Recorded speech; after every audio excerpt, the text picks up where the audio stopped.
Good place to start this week, and you might like to think about this for yourselves. When we are primarily motivated to find a way of ending our own suffering, we are very much trapped in a little self, in a small selfishness, or even a tiny selfishness. We're concerned about me.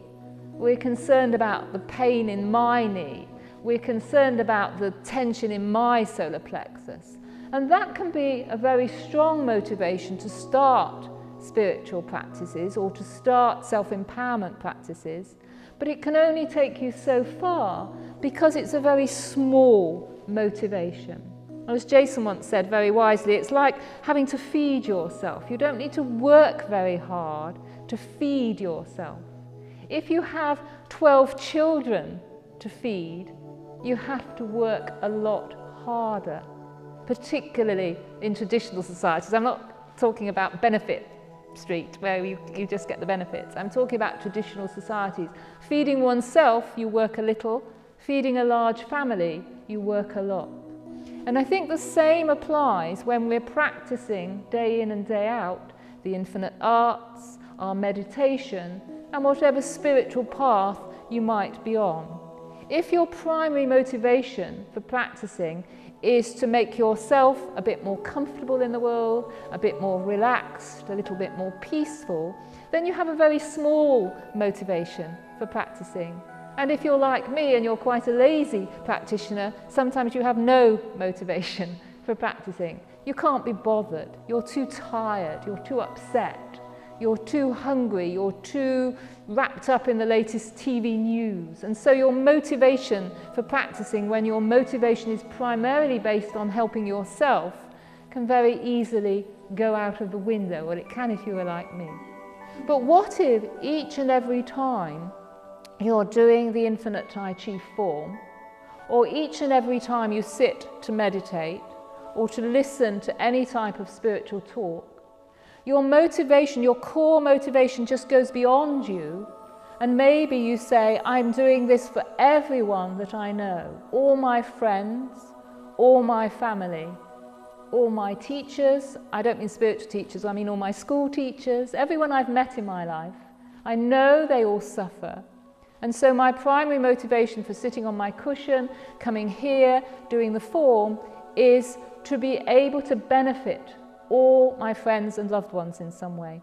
Can you see how that motivation is a stronger motivation than just wanting to improve yourself? Because that's so easy to, oh, what's the point? And then what if we take that motivation further and take the Bodhisattva vow? And each time we sit on the cushion, each time we do Golden Sun, each time we listen to a spiritual talk or give a spiritual talk, our primary motivation is to end the suffering of all sentient beings, not just human beings. And there are zillions of them. Think how vast and wide and infinite that motivation is compared to being concerned about improving our own very small and very insignificant lives. So I think at the beginning of this week it might be very useful for us to just take a moment and think, yes, but maybe I am ready this week to think I'm not just practicing for me. I'm practicing for everyone who I know, or maybe I'm practicing for everyone who has the same problem as me, so that Carol could practice for everyone suffering from a long-term illness of some kind or disability of some kind. Being a rather anxious soul that has a lot of anxiety in my solar plexus, for example, I could be practicing for all anxious human beings.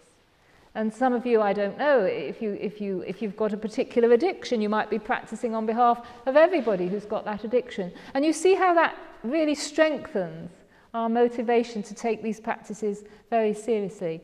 So it's good to find your own motivation in terms of who do you want to do this week for, apart from yourself, of course.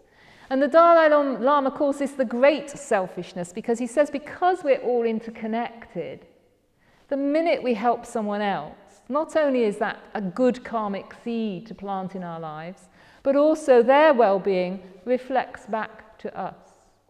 So ironically, taking the bigger vow is not actually selfless. It's about the bigger self.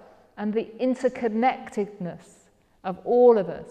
And so when we take that bigger vow step by step, we are increasing our own motivation to practice, we're planting good karmic seeds, and we're increasing the benefits of our practice simply through the motivation for doing it. You don't do anything different necessarily, but that simple sitting on the cushion and thinking, I'm doing this for all people with a long-term illness, I'm doing this for all anxious people, I'm doing this for all people who've suffered from depression, really strengthens your own practice, and it extends out further. The benefits of it, the virtues of it, are going to extend out further. So